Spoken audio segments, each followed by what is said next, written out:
Tip. Okay, welcome to all of you present. Welcome to those who will be watching the recordings on a later stage. My name is Johan Olstorn. I teach political theory at the University of Amsterdam, Department of Politics. And it is my great joy and honor to introduce to you today Professor Cara Nine, Chair of Philosophy at the University of Nevada at Reno and an associate professor there in the department. You might be familiar with Professor Nine's work. She is an expert in the ethics and the political theory of territory, of belonging, the author of a prize-winning monograph published by Oxford University Press in 2012 called Global Justice and Territory, and also the author of a forthcoming book, again, to be published next month, I believe, by Oxford University Press, called Sharing Territory. And today, Professor Cara Nine will be speaking on about internal displacement and specifically about the harms involved in internal displacement. I will be chairing this session. I do apologize tremendously for an awful COVID-related cough that makes it a bit awkward for me to serve here as the chair. But I hope that this will be, the cough notwithstanding, a very productive talk. So we will first have I think an introductory talk of about 20 minutes or so. Is that correct, Karen? And after that, there will be time for Q&A. So without further ado, Professor Nine, the floor is yours. Thank you very much. Thank you very much. I really appreciate the opportunity to present my work, and especially that you've adjusted some for the change in time zones. I had hoped to actually be in Europe earlier this year so I could present in person, but that of course didn't work out. So I'm really happy you made this adjustment so that I could present here. So let me share my screen. All right, you can see that? Okay. What I'm presenting today is work on a paper that I'm doing for a volume on internal displacement, but it's also part of a larger project where I'm trying to think through the connections between autonomy and place.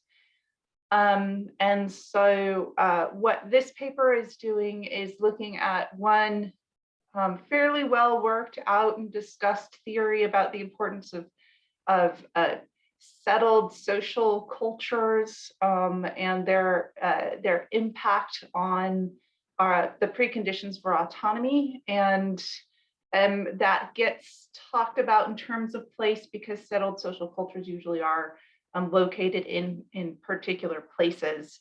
And so when you are displaced from those places, then you suffer this loss of the preconditions for autonomy because you're no longer in the place where you can identify with that social culture. So I'm going to look at it. It's a theory that is well defended by Will KYMLICKA'S. So I'm going to look at his theory and, in unsurprising ways, say that it isn't a theory that we can use to talk really in sophisticated ways about the harms of internal displacement. But I think that in talking about it, we end up being pointed in new directions for new kinds of research. And so then I see how my research can kind of, if it can, slot in and start to fill in some of those holes. So there we go. The liberal nationalist theory is a theory of cultural backgrounds being a precondition for autonomy in the sense that they set the backgrounds that make it possible for us to make meaningful choices. So to illustrate this, I refer to H.G. Wells' short story, The Country of the Blind, which I think is a really nice and stark illustration of the kind of thing that liberal nationalists have in mind. And I chose this story because it's stilted in one direction rather than another. So it's stilted away from identity-based connections with for understanding the harms of displacement and stilted more in terms of the cognitive-based problems with displacement. And so if you want to ask me more about why I'm thinking in those terms, I'm happy to talk about that in Q&A.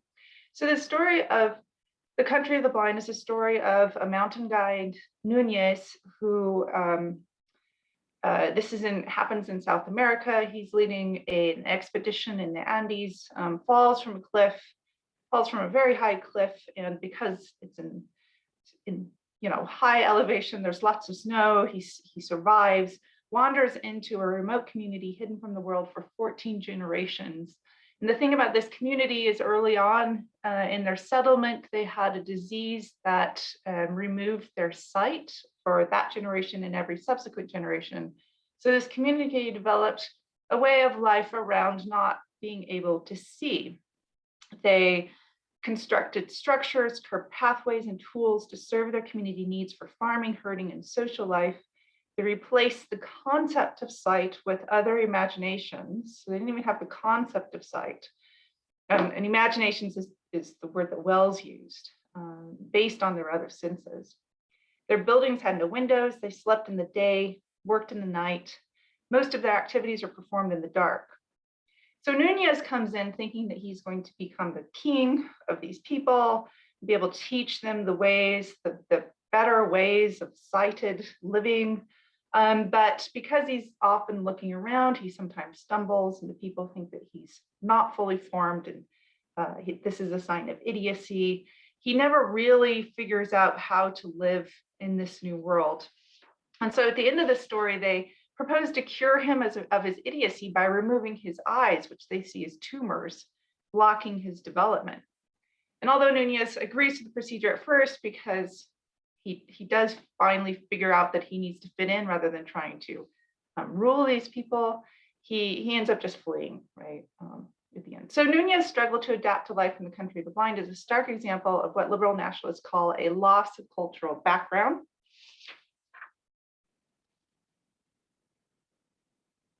On this view, robust background culture provides the necessary cognitive skills and understanding to choose among the variety of opportunities made available in that culture. Individual autonomy, on the liberal nationalist view, depends on the individual being embedded within a healthy and rich social culture, and only then can they truly have the capacity for freedom of choice and meaningful options. According to this view, Nunez was not autonomous in the country of the blind, because he lacked the relevant cultural background to understand, to navigate, and to choose between various options that he found meaningful. So on KYMLICKA'S view, autonomy involves a choice between options that one can recognize and judge to have value. On KYMLICKA'S view, cultural context, especially the context of national cultures, is an essential precondition for cognitive capacities required for autonomy. The kind of culture that provides this context is not just any kind of culture, though. It's what he calls a societal culture. So it's not a culture like a work culture or a school culture or a family culture or religious culture, right? It's a culture that kind of encompasses all of those ways of life. It provides its members with meaningful ways of life across the full range of human activities, including social, educational, religious, recreational, economic, public, and private spheres. So on KYMLICKA'S view, living with one's own healthy and robust societal culture is a prerequisite for the capacity to make an autonomous choice, because understanding the meaning of a social practice requires what he calls a shared vocabulary. Shared practices reflect and are formed within this shared vocabulary, and understanding the narratives and traditions of a societal culture is a precondition of making intelligent judgments about how to lead their lives. So Nunez could not navigate the societal structures of the country of the blind, even though he shared a language. So we can assume they all spoke Spanish, or let's just assume they all spoke Spanish. Wells doesn't specify what language they spoke, but they didn't have trouble communicating since they didn't share a language. What they didn't share is the shared vocabulary, shared concepts about what social practices were, what they intended to do, and what values they were expressing. Okay, so like I said, the work that I'm doing is in the context, I'm trying to place in the context of internal displacement. And so I'm kind of cheating a little bit and problematizing KYMLICKA'S view by defining internal displacement as being displaced within a societal culture. So I'm cheating because I'm doing exactly the sort of thing that KYMLICKA'S view is probably not designed to address.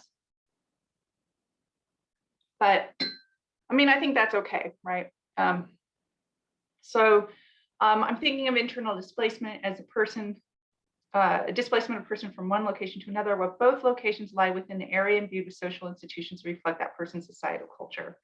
And the reason that I think that this is okay to kind of cheat a little bit in assessing KYMLICKA'S view in this way is because I do think there's a significant amount of evidence that says that people who are internally displaced still suffer some of the cognitive disorientation that we also see in people who are displaced outside of their societal cultures.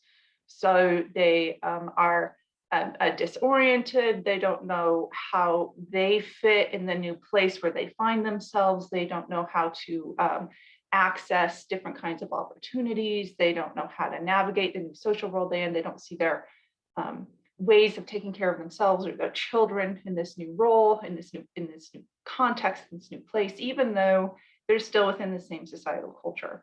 So not everybody displaced internally is going to suffer these kinds of disorientations, but there's enough in specific cases of it where we can predict that people who are internally displaced will suffer this kind of disorientation that looks like the preconditions for autonomy are being undermined in some way.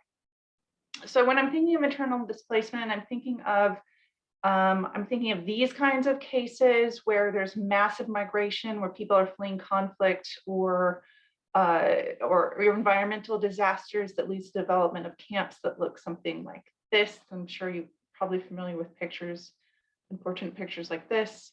I'm also thinking of cases like economically coerced moves having to do with gentrification, where people may be displaced only from one side of a city to another, but still experience the kind of disorientation that we think is similar to the kind of disorientation people experience when they're become unable to navigate their social context in ways that we think that they need to be able to navigate in order to be autonomous agents. So one possible way of addressing internal displacement is to modify KYMLICKA'S view. And instead of thinking of societal culture as the culture that's going to help us navigate choice, instead we look at other kinds of cultures. And there are a number of authors out there who have already done this. In general, I kind of support this move in the direction of thinking of cultures as being varied and overlapping and conflicting, and just, sort of populating our lives in lots of different ways. So I like this move, but I don't think that it goes far enough. But the move is to do something like look at smaller scale cultures, such as urban versus rural culture, something like global cultures that transcend the boundaries of what we think of as national or societal cultures, or to look at the oppressed groups that, again, can either be smaller scale or global, such as groups that are formed by a certain sexual identity or class. And different people have argued that these groups are at least as important, if not more important, for forming a basis of our beliefs and values and ways of understanding how to navigate the world than a societal culture. So with this kind of revision, we could attempt to explain the harms of internal displacement. So people who are moved from rural to urban areas suffer loss of important context in providing options that they find meaningful. And we can frame this in terms of place, for example, so that there's rural farming communities recreate particular shared understandings, goals, and practices that are unique to that place.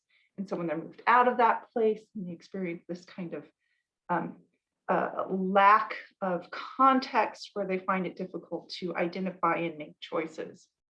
And you could say the same for other kind. Once you're moved out of a place where that group is supported or where you have access to that group, then you would have difficulty being able to navigate in ways that is necessary for autonomy. So I think there's at least two problems with this way of proceeding. And I'm not giving any sort of big takedown objection to a KYMLICKA type of view. I think in general, the idea is that the general idea that we need continued access to certain kinds of social spheres is supported by empirical literature, and that there is something to just figuring out which cultural spheres or social spheres it is that we need access to. So I think I generally agree with that. So I'm not trying to take down his view or say that it's completely wrong-headed or something like that. But I do think that it is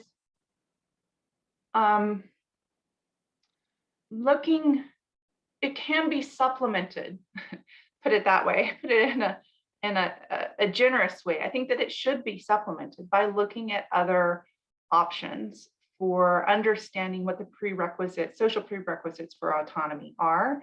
So Alan Patton, this comes from an article that he wrote on KYMLICKA stuff. And Alan Patton points out at least three things that seem to be prerequisites for autonomous choice. The first is the kind that KYMLICKA addresses, which is having access to a range of meaningful options. The second is a legal context where you have a liberal framework of law in place. And the third is a social psychological context, which is the one I want to focus on, which is just like, are there other things, right? Are there other social preconditions that are necessary or that help to constitute the preconditions for autonomy? And so, because KYMLICKA is just focused on, and KYMLICKA type arguments are just focused on kind of connecting us with the group that we already have connections with, right? And we maintain that stability and that unity. I think he's missing other things that are important for understanding, especially problems associated with internal displacement. The other problem is the one of impact. So, and that's that our different kinds of social spheres or cultures that we could identify might be important for our well-being, but not necessarily be important for establishing conditions of our autonomous choice. So for example, if my husband were to be taken away from me, I would suffer in terms of my well-being, like not having access to that relationship would hurt my well-being, but it wouldn't necessarily undermine my preconditions for autonomous choice, right? So he could remove himself, he could leave me, or he could be taken away by the government, right? Either way, it's hard to construe that lack of access to that relationship as one that undermines my conditions for autonomous choice. So I think that we need to be careful when we're choosing which relationships or social relationships are important to us, or social groups are important to us, that we're actually getting at these preconditions for autonomous choice. Not that talking about well-being isn't important, but it's just a different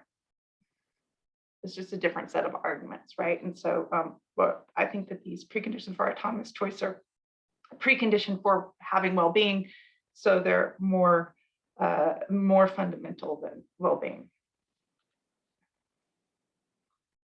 Okay, so turn to my view then.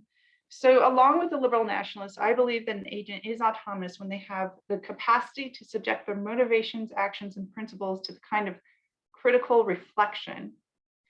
And these cognitive capacities for forming mental content and reflecting on that content rely on social relations and sometimes place. Autonomous agents are essentially embedded in social networks, and these networks are essential for autonomy. Now, there's a feminist set of theories on autonomy where that hold that the interdependent nature of persons is a central component of autonomy. So we don't idealize the autonomous persons as being independent from social relationships, but rather we understand autonomy as essentially relying on social relationships. And there are different strands of the theories of relational autonomy. The one that I'm going to refer to is, I think it's fairly uncontroversial, but everything's controversial if you're a philosopher, but I think it's fairly uncontroversial. And the idea is that in order to develop our cognitive capacities that are required to be autonomous agents, we depend on social interaction. So this is important for our individual self-development and our ability to transform ourselves. It's also important for the development of our basic cognitive capacities to form beliefs, to be able to reflect, to navigate through social situations, and to adapt to different social situations. So the picture of the little girl here, I don't know if any of you recognize her, but this is the girl that was called Jeannie. We don't know her real name, but she was raised from the age of 20 months to 13 years in strapped in either a straitjacket or taped to a toilet without any social interaction at all. Like, her father just didn't allow the family to interact with her at all. And when the father interacted with her, he would just grunt or growl at her. So she didn't have any language or social interactions for those developmental years of her life. And she became a big phenomenon in the 60s and 70s when she was discovered because she was basically a feral child. And of course, as we know, when children go without this kind of social interaction, they lack certain kinds of they aren't able to develop certain key points of cognitive, or they miss key points of cognitive development, right? So Jeannie was not capable of language in any kind of sophisticated sense. She wasn't able to engage in anything that would require grammatical structure. She lacked the ability to regulate her emotions, had a very diminished capacity to form concepts, and diminished memory abilities. So in this sense, we rely on, right, social interactions in order to develop our cognitive capacities to be autonomous agents.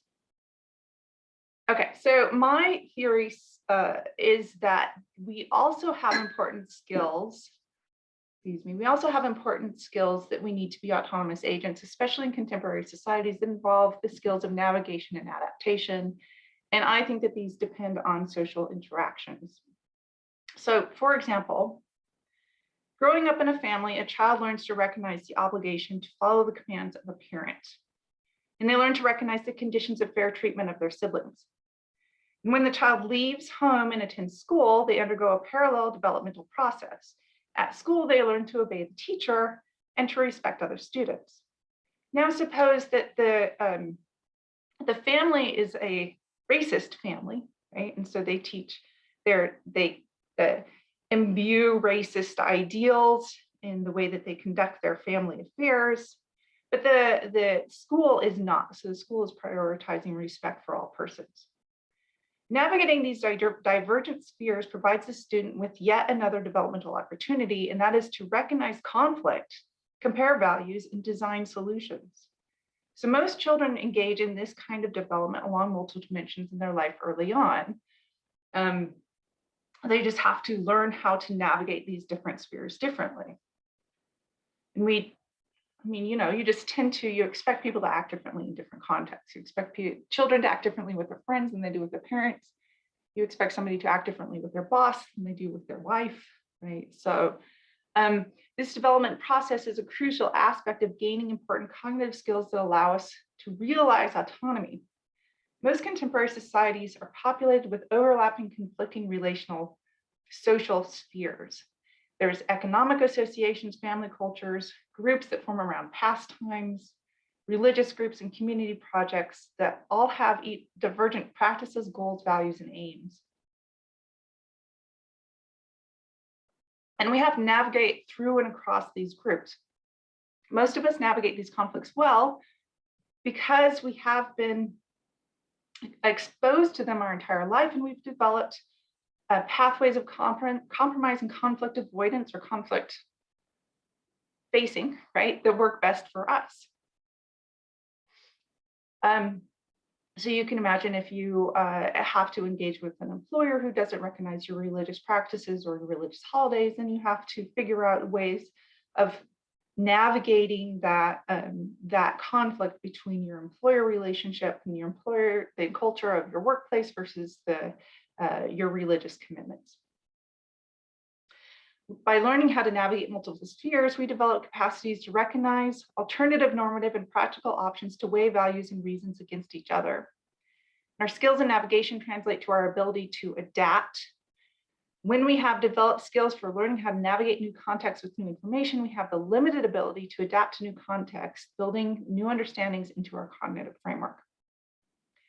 And this is really important because you imagine if we didn't have this ability, we would, I think this is a new way of thinking about autonomy, at least for philosophers. If you're stuck only in one sphere of your life, so if you're stuck only being able to understand and behave and navigate your family life, right, then you can't behave appropriately in your work life, or you can't behave appropriately in your in other parts of your life. And then you get stuck only being able to live in one part of the world. And that's a real restriction on choice, right? So I think that this is arguably at least a precondition for being able to be autonomous in contemporary societies. So for example, getting married or having children requires a big move, right? And these are just normal parts, expected parts of life and moving forward. Moving in with another person requires a lot of changes and compromises, a new sets of behaviors and beliefs that are only created from this new partnership. You can't just take what you did before, right? Anybody who's done this, and you know, you can't just take what you did before and apply it in the new context. You have to be able to adapt, especially when you have kids. You just can't go on living life as you did before. So this view stands in contrast to a view like KYMLICKA'S, where continuity and stability is essential for autonomy. On my view, while the stability of some contexts is important, it's also really important to be exposed to conflict and overlapping divergent spheres. In addition, on my view, the appropriate development of an individual's capacities to recognize and navigate multiple conflicting relational spheres is a crucial prerequisite for realizing individual autonomy in most contemporary societies. Agents only develop these capacities by inhabiting multiple dynamic and sometimes conflicting relational spheres.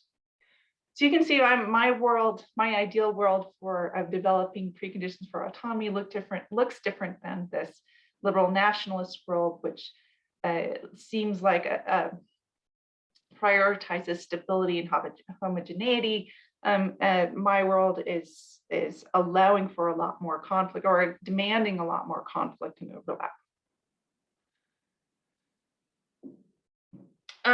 So let me just move on to internal displacement quickly. So this is the part of the paper. If you did look at the paper that's not well developed, I'll just motion here at things that I think that I'm going to be saying, and I'm really happy to talk with you more about it. So on my view, what the issue is with internal displacement, what I want to be able to do is talk about the preconditions for autonomy in internal displacement. Part of that is going to be the preconditions that need to be necessary in the place where people have been moved to. And part of it is also, I think, having a society that produces individuals that are more able to adapt, given the kind of adaptation that we might be able to reasonably predict our citizens are going to have to go through in the future. So one thing that my theory, and again, I just want to, I don't think I've mentioned this yet, but I just want to say that I don't think that I'm doing anything that any practitioner would think is revolutionary. I just think that I'm pointing philosophical and political theoretical research in a new direction that comes more in line with stuff that is already, people on the ground are already doing with internally displaced persons. Okay, so then that is looking at what is important for developmental capacities, and that these need to be sensitive to the developmental stage that the person is at. So for example, children, it's really important that they stay with their family. This is really very crucial for the development, whereas with adults, that's not necessarily as important, or not important in the same kind of way. And then at the other stage of life, looking at elderly people, things in the lives of elderly people are going to be, they need to be prioritized, are going to be things like stability in space, right? So older people have a real hard time adapting to a change in actual locations, whereas other people at different stages in their life don't have as much difficulty in adapting to those kinds of changes. So that kind of developmentally sensitive approach to which kinds of social environments people need to be have secure connections to, I think is important. And then also developing appropriate approaches for adaptive support. And then that, again, it's a like before people move stage and then the after people move stage. So before people move, it's kind of predicting what, you know, if we can predict a severe water shortage where people are going to have to leave, then kind of developing different kinds of adaptive skills in society before people are forced to leave, and then engaging in research that supports adaptation on the ground and after people have been displaced. So I'll leave it there. I know that this part of the paper is a little bit sketchy, but I'm happy to talk about it. I'll just stop there. Thank you. Well, thank you. Thank you very much, Cara. Please join me in thanking Cara for her talk. And we will have plenty of time for the Q&A. So perhaps we can just make use of the chat function. If you do have a question, just type your name in the chat and I'll make sure that you have a chance to speak. Anyone keen to ask a first question?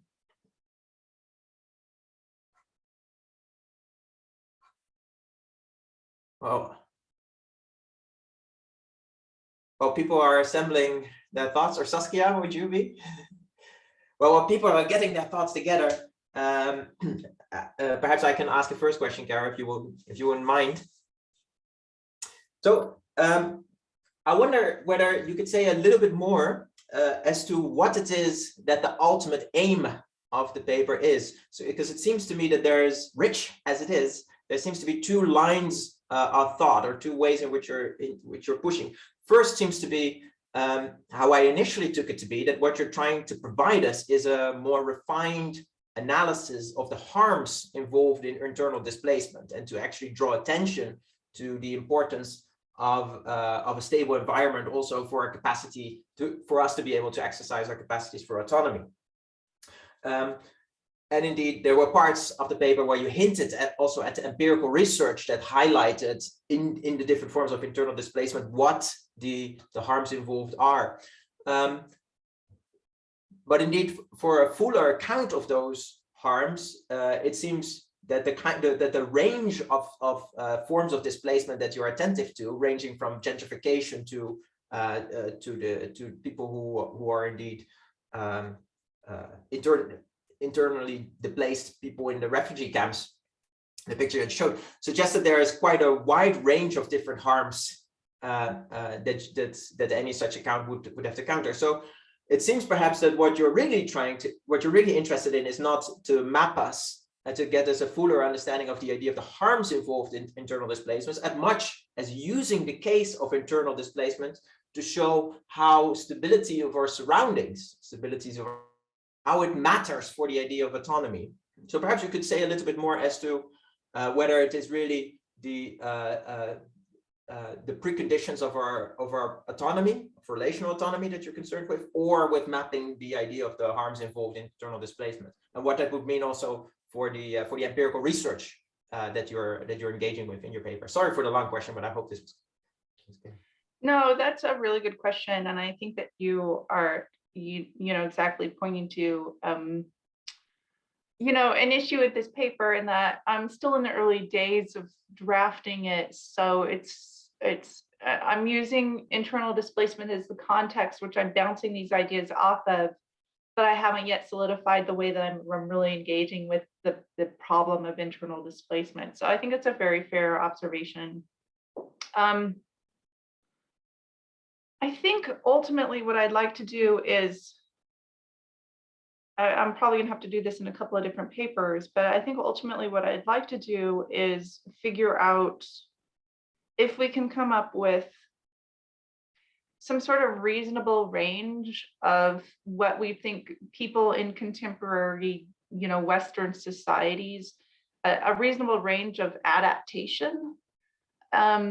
So this is something also that bothers me, at least about the philosophical or political philosophical literature, is that they like, oh, people need to stay in their cultures, or it needs to be stable, or it needs to be, and then they kind of hand wave, of course cultures change, but change within a reasonable, they don't say anything about what that is, what that like, and change still has kind of a bad connotation, like you just don't want to, you're able to tolerate a little bit of it, but we just don't want too much. So I'm trying to change the context of which we talk about change and really focus on it and try to theorize how much change is actually okay, before it starts to knock at our the preconditions for being able to be an autonomous agent. And I think that's going to be really hard. I think that's my ultimate goal, but I think that's going to be really hard to do because, of course, it's going to be very contextual. And some people are really good at adapting to change, and some people aren't really good at adapting. So trying to figure out what the, from a philosophical perspective, what the edges of that change sphere. So we want people to be able to change. So there needs to be a lower limit, but there also needs to be an upper limit in how we're going to be able to identify what those are. And then after I do that, then I can probably then apply it to cases of displacement, internal displacement, or refugees, or even voluntary immigration, where you're facing a change on beyond one side of the spectrum, then you're going to suffer certain kinds of harms. So then the cases would play more an illustrative role or an indicative role, rather than at the point of the philosophical analysis is to categorize and map those set of different cases. Yes, yeah. So I think that what the philosopher can do that the psychologist or social scientist can't is really think about how the ability to adapt affects autonomy. So autonomy is a philosophical concept, and I think that we need to think about what autonomy means in the context of change. And I think that's appropriately a philosophical right job. And then thinking, so having this back and forth with the psychological, social scientific literature is going to be important. But I don't want it to just end up devolving to, I'm just going to look at what the social science says, and then, right, I do think that there's a philosophical role to say something important about autonomy here. We have a question by Jesse. I'm not sure if you're in the position to formulate your question by voice, Jesse.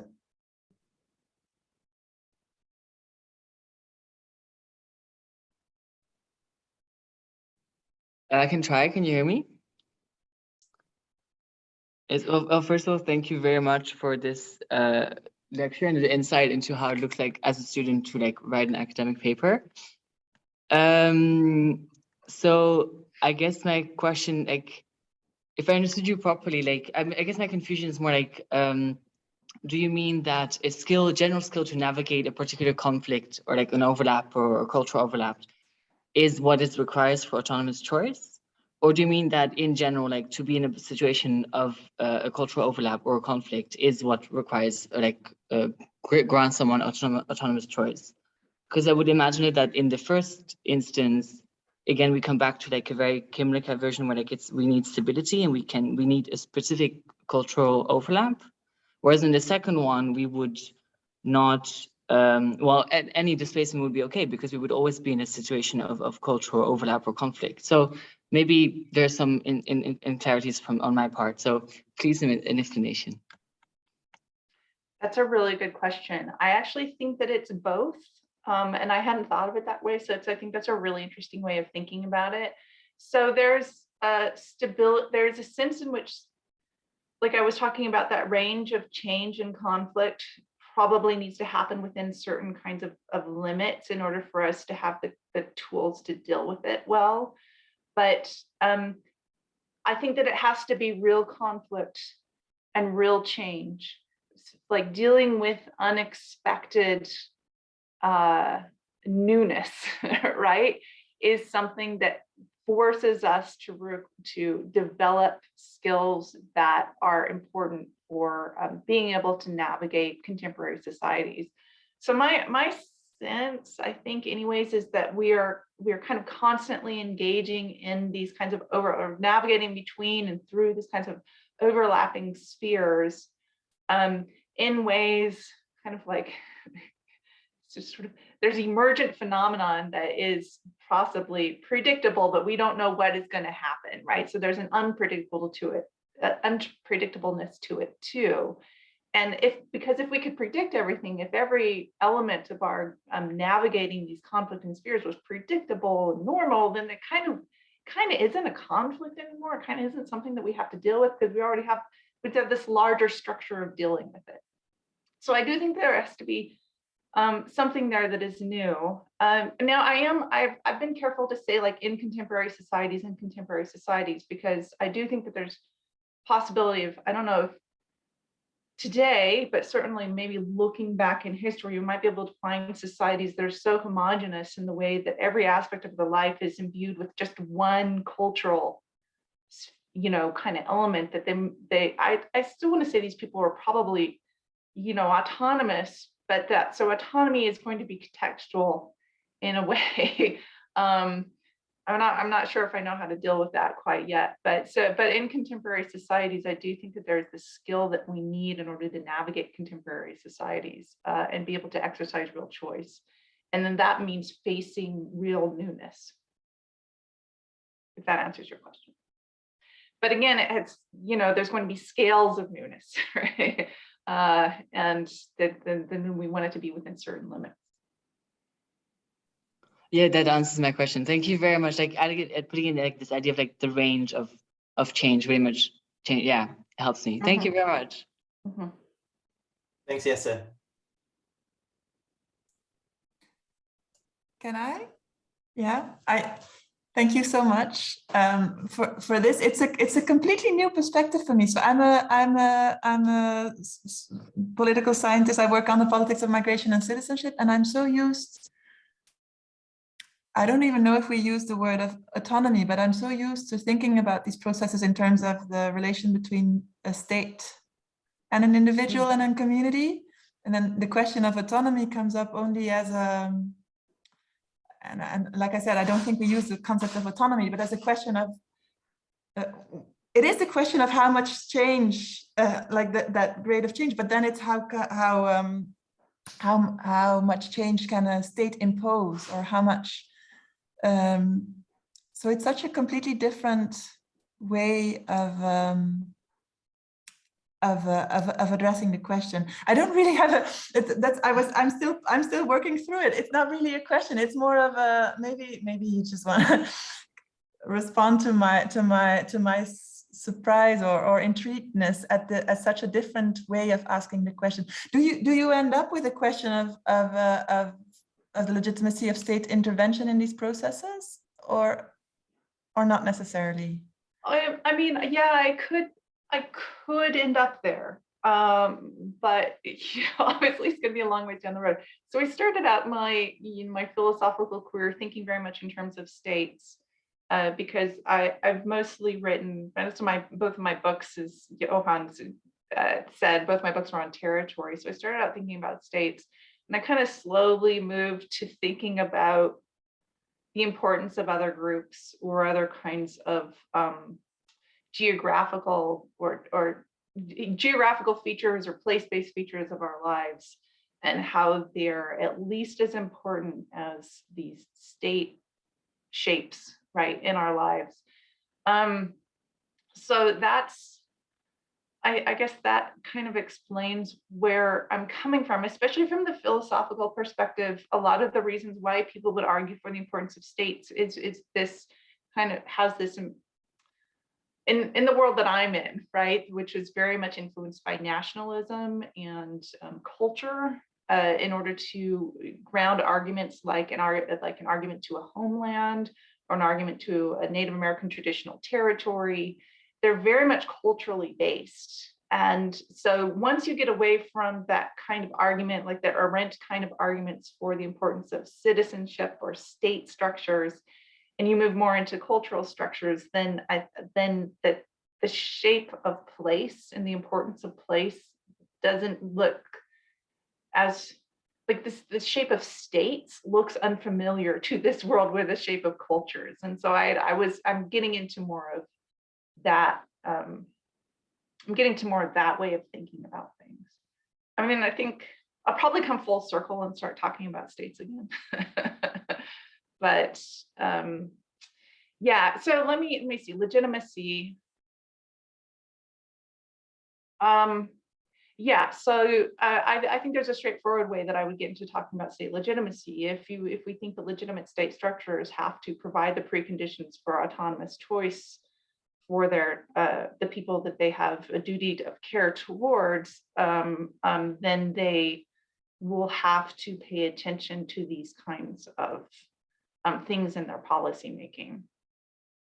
Yeah, so I think that's a straightforward way that it could impact the legitimacy arguments.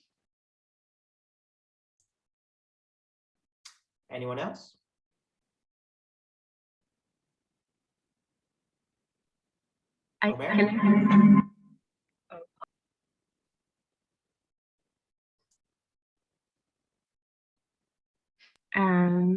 Hi, sorry, I'm sharing a room with Jesse, so yeah, it got a bit messy, but thank you for the lecture. It's very exciting to listen. I have a more technical question about the comment you make that your ideas are not necessarily new to people from different fields, but what is new is the way that you create a dialogue with those fields, with political theory. And I think this to me is quite fascinating because I'm a political theory student, but right now I'm trying to learn how to create these interactions and learning to find the balance between empirical methods, which are parts of, for example, my thesis requirements, but also my interest in political theory and my specialization in that. And I think my interests are also situated on this intersection. So I think it would be very interesting to me to hear, more maybe in more technical ways how you walk through these dialogues between the fields, because I think it's quite a powerful tool once you learn. Once you learn how to. Yeah, and I hope I made myself clear. Yeah, I think about this every once in a while, and every once in a while I think of trying to write a paper where I'm working through what kind of methods I think that I'm using, but I never have gotten around to it. And part of the reason I've never gotten around to it is I don't know what, I'm not really sure what I'm doing. So it again, I kind of feel like I'm cheating really, because I do just look at what this isn't the first time I've done this. I've done it in lots of different things. So one thing that I did is look at the way that governments are organized around rivers. And so you think of, like, I work on territory, right? And so there are these things, the international rivers, they don't care where state territory is drawn. The river just does its thing.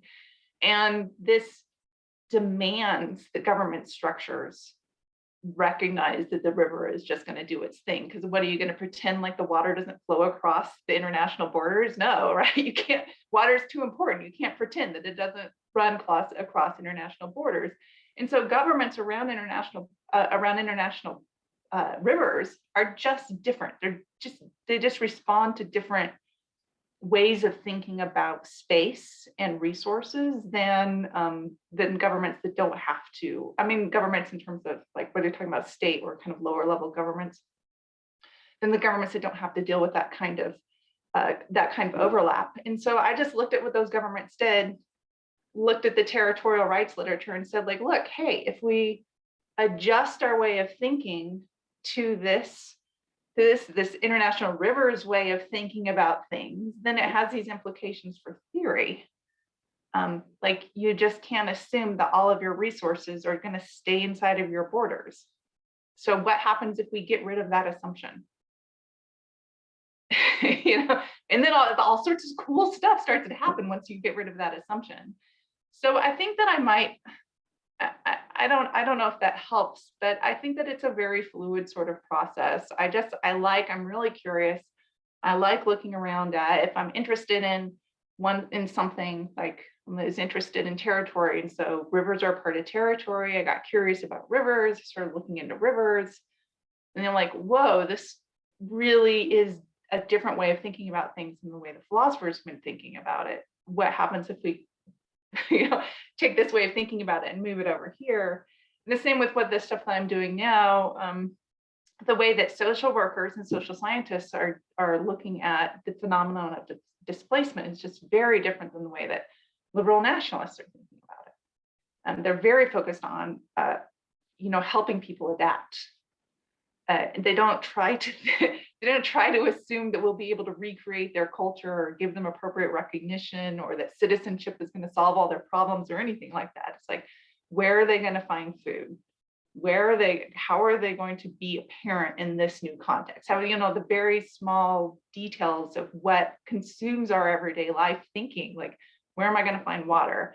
How is my daughter going to survive at school with these, dangerous people, there? How, and so if we're thinking, if we start changing the framework of how we're asking our questions, maybe questioning the assumptions, finding assumptions that don't exist in one area, and then seeing what happens if we don't have that assumption in another area, then